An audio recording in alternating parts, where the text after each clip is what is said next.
Hello, good morning, dear students. Myself, Mahesh Rajput. Today we'll discuss about the anatomy and physiology of eye. Eye is a sensory organ which help us for the sense of vision. So see, first we will discuss about the accessory structures of eye. Uh, so I have several accessory structures those help in the vision or to protect the structure of eye wall. First one, the eyelids. So we have two eyelids, upper eyelid and lower eyelid. It is also known as palpebrae. Upper is more movable and lower is less movable compared to upper eyelid. Upper eyelid is composed of levator palpebral susperius muscles.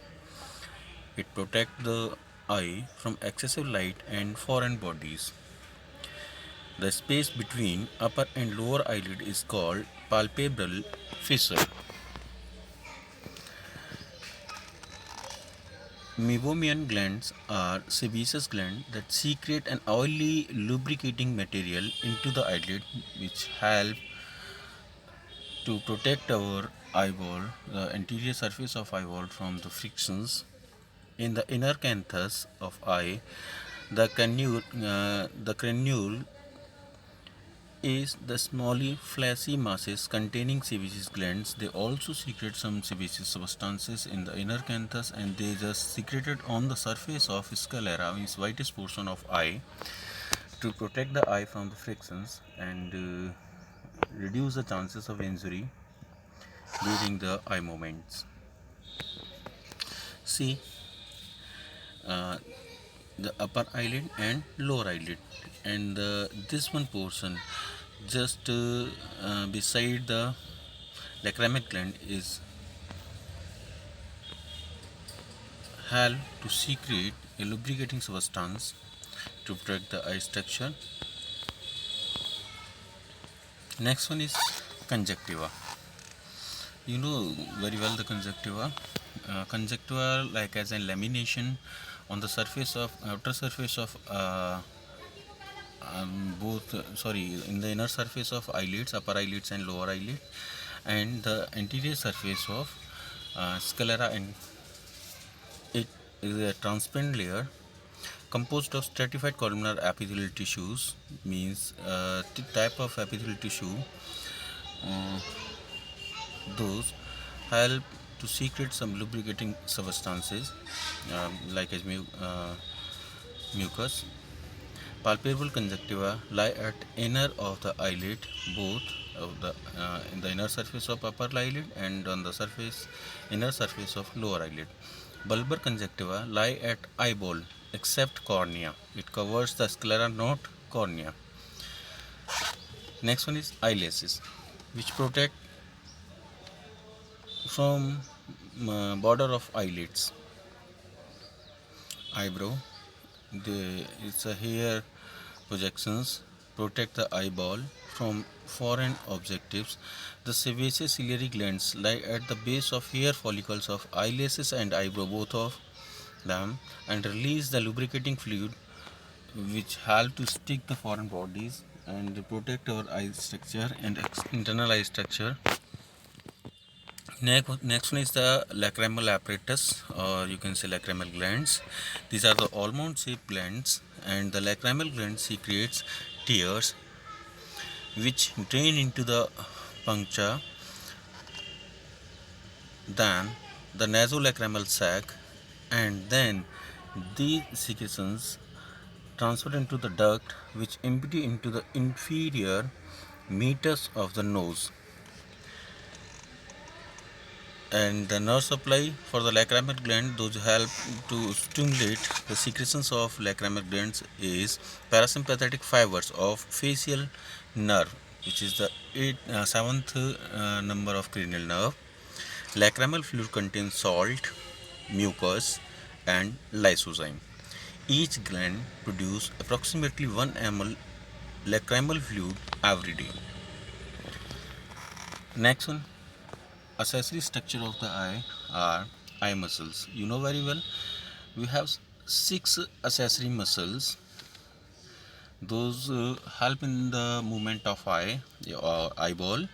So these six extrinsic eye muscles are: first superior rectus, second inferior rectus, third lateral rectus, fourth medial rectus, sixth superior oblique, fifth superior oblique, and sixth inferior obliques.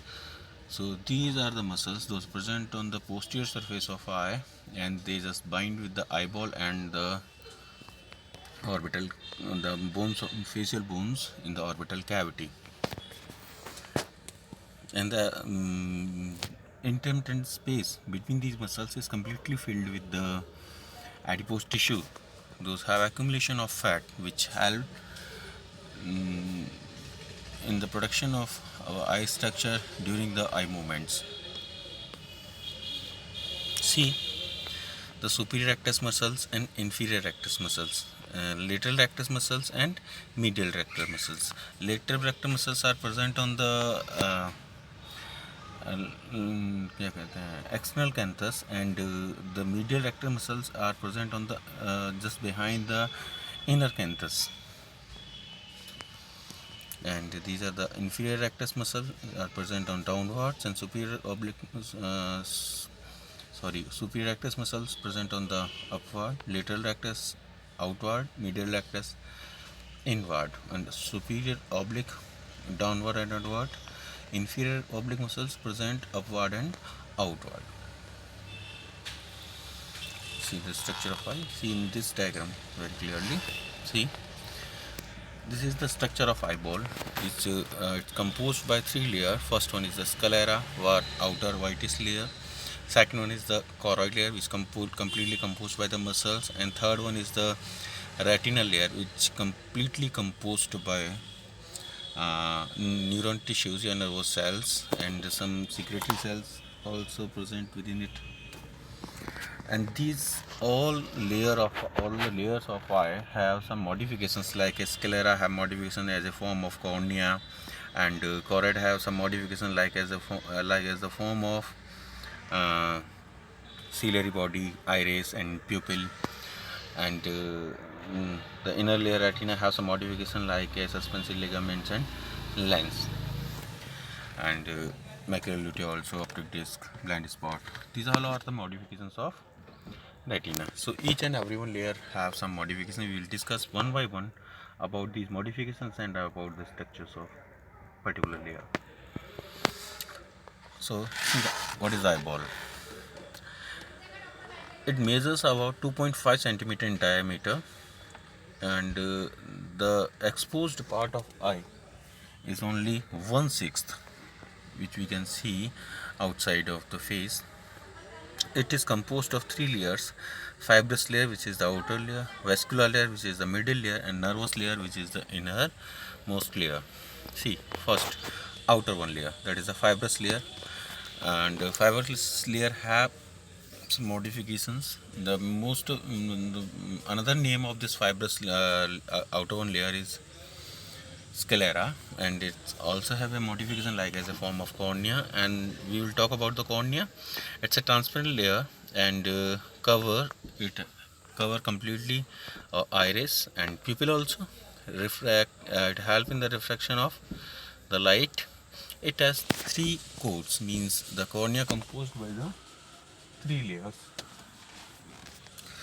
See, the outer surface, means the outer layer of this cornea is consist of non-keratinized stratified epithelial tissues.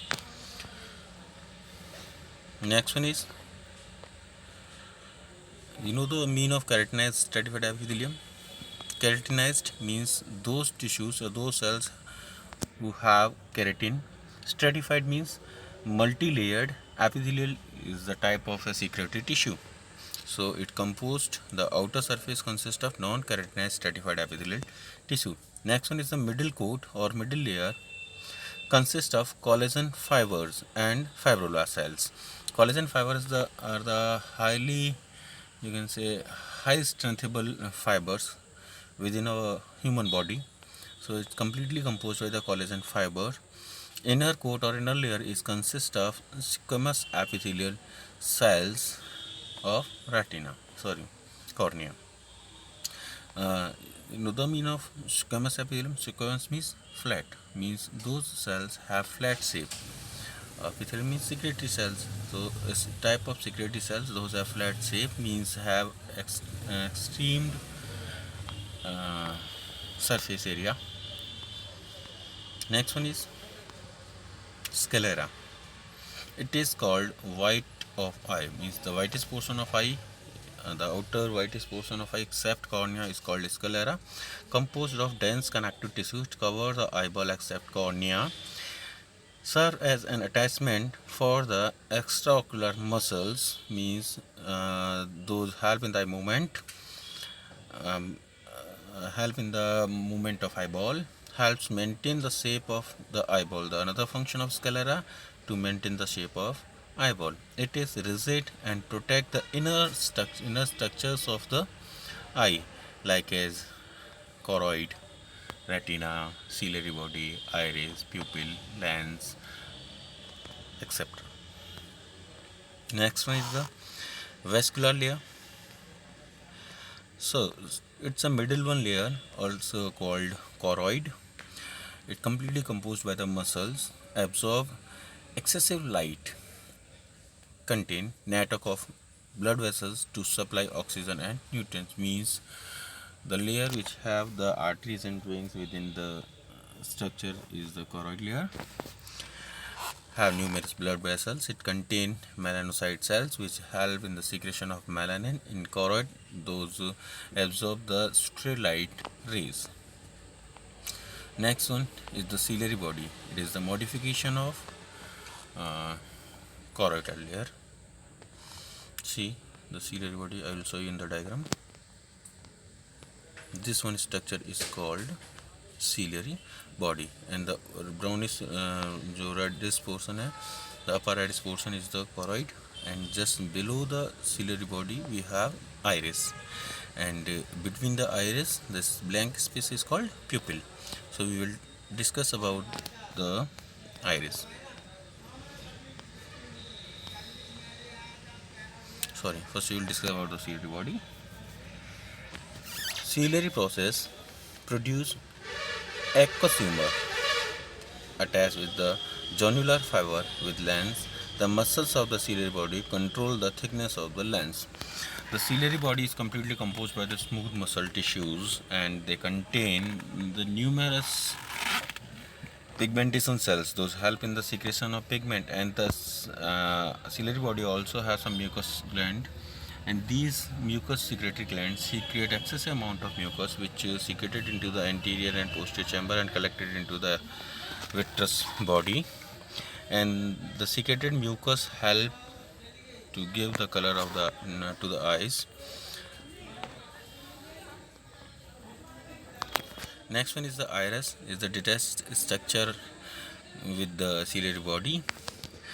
The color protein of the eyeball, means the iris also composed by the smooth muscle tissues, and all, this structure iris also have a great number of pigment secretory cells. Those help in the secretion of melanin also, which provide eye color.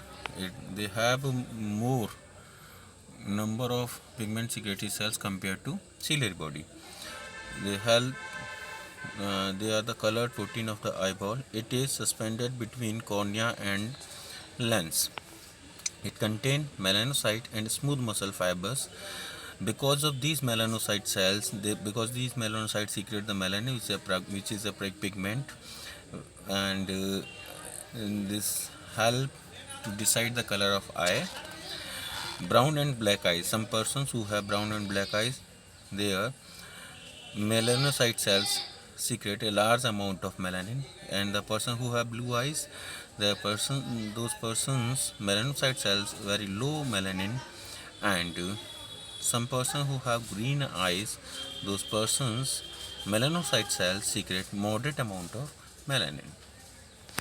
The muscles in the iris control pupillary contractions. Stimulation of the parasympathetic branch of cranial nerve third cause contraction, because the structure is completely composed by the smooth muscle contractions due to the circular muscles and dilation due to the radial muscles. Stimulations of sympathetic branches cause dilation. They have both supply, parasympathetic supply and sympathetic supply. This parasympathetic supply, they have parasympathetic supply by the cranial nerve third, and which help in the contraction, and the parasympathetic supply by the sympathetic branches of nerve, and they help in the dilation. Divides the iris divide the anterior chamber and posterior chambers. The chamber, these are the blank spaces. The space which present between the iris and lens is called posterior chamber, and the space which present in between the iris and cornea is called anterior chamber, and it's a fluid filled space.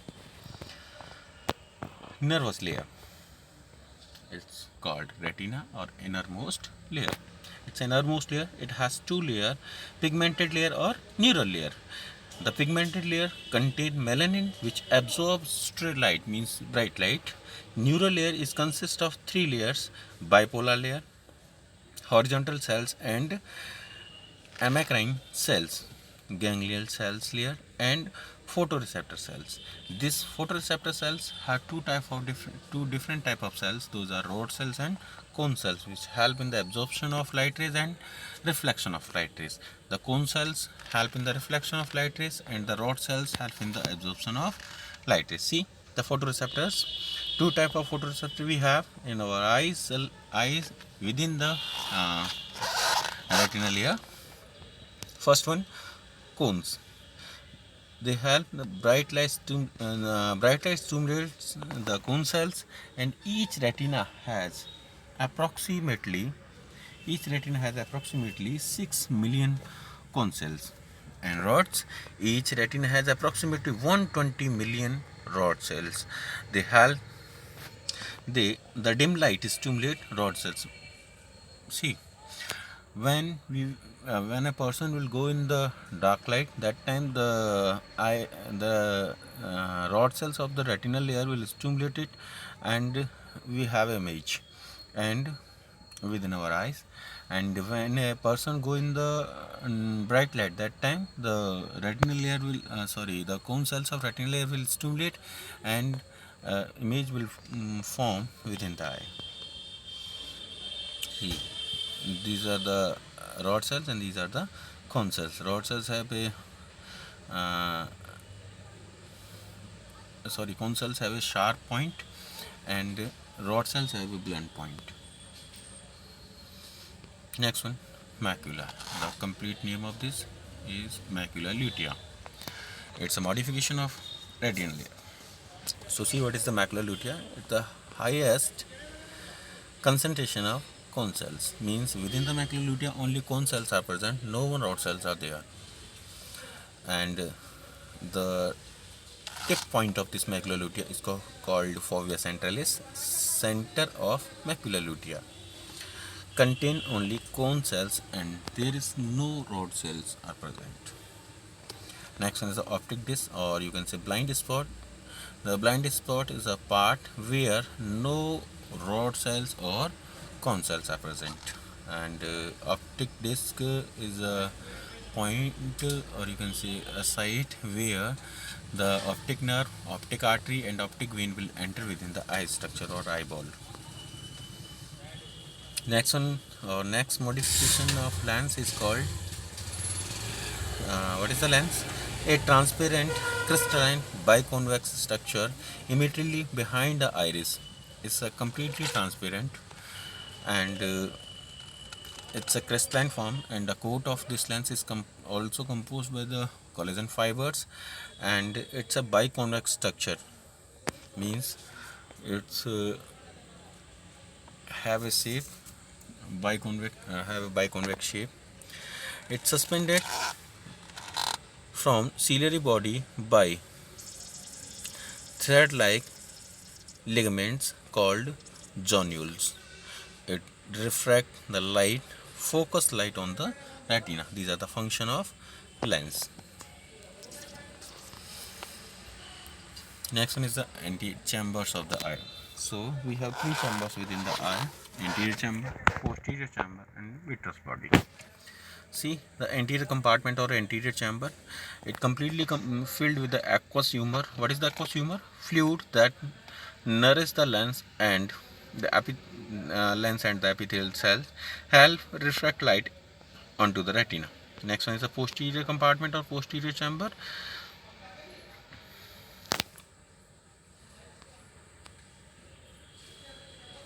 Sorry, we have anterior compartment, or its anterior compartment is divided into two chambers: anterior chamber and posterior chamber. Both chambers are filled with the aqueous humor. It's a transparent fluid. It helps in the nourishment of lens and epithelial cells and help to refract the light onto the retina. Next one is posterior compartment, is also called vitreous body, and it's filled with the vitreous humor, and it's a clear gel, but it's so a color because of the presentation of melanin pigment which is secreted by the ciliary body and iris within it, and it's a completely clear gel, helps reflect light onto the retina. Next one is the nerve supply and blood supply of the eye. So the nerve supply gives supplied by the optic nerve. It's a cranial nerve, transmits electrical impulses. This cranial nerve stimulated by the light rays and form a electrical impulse. This electrical impulse transmit from the retina to the brain by the help of optic nerve. The blind spot is located at the optic nerve head or optic disc, where there are no photoreceptors, means the rod cells, and there are no rod cells and cone cells, and these photoreceptors, or you can see the nerve endings of the optic nerve, are present within the rod cells and cone cells. Retinal blood vessels, those blood vessels which give nerve supply to the retina or eye structure. Means first one, retinal artery transmit oxygen and nutrients, and optic veins, they carry a deoxygenated blood from the eye, means help in the drainage of blood. See, one more thing, that is suspensory ligaments. See in the diagram, these fibers are the suspensory ligaments. Those are present in between the lens and ciliary body. Those are present surround on the lateral surface or lateral sides surroundings on the lens, and they help in the contraction and dilation of lens. They just decide the diameter of lens. And next one is scleral venous sinus. See, there is a sinus within the scleral layer which help to drain this fluid, because this the fluid, aqueous humor and vitreous humor, is continuously secreted by the iris and this one structure, ciliary body, and the extra amount of this fluid is drained into this sinus, which is called scleral venous sinus. So this is the structure of eye, and now we'll talk about the physiology of eye and how the eye will work. First, when any object where the light will present, the object will reflect the light rays, and they just directly reflect on the structure of eye. First, these light rays will transfer from the cornea to anterior chamber, and anterior chamber to pupil, and pupil to posterior chamber, and posterior chamber to lens. And lens reflect these light rays on a single point, that is called macula lutea, or you can say fovea centralis. and this fovea centralis reflect these all light rays into whole retinal layer where the rod cells and cone cells present, and each and every one rod cells or cone cells have nerve endings. Those are the nerve endings of optic nerve, and these nerve endings are called receptors, and they are stimulated by these light rays. When they will stimulate, they just form electrical impulse or nerve impulse, and this electrical impulse or nerve impulse is transferred by the optic nerve from eye to brain, and a specific center within the brain is called vision center receive these electrical impulse and interpret it or decode it and form a image. By this process we just have vision that what are the structure, what are the objectives are present beside us. So this is the structure and functions, or you can say anatomy and physiology, a review of anatomy and physiology of eye. Thank you.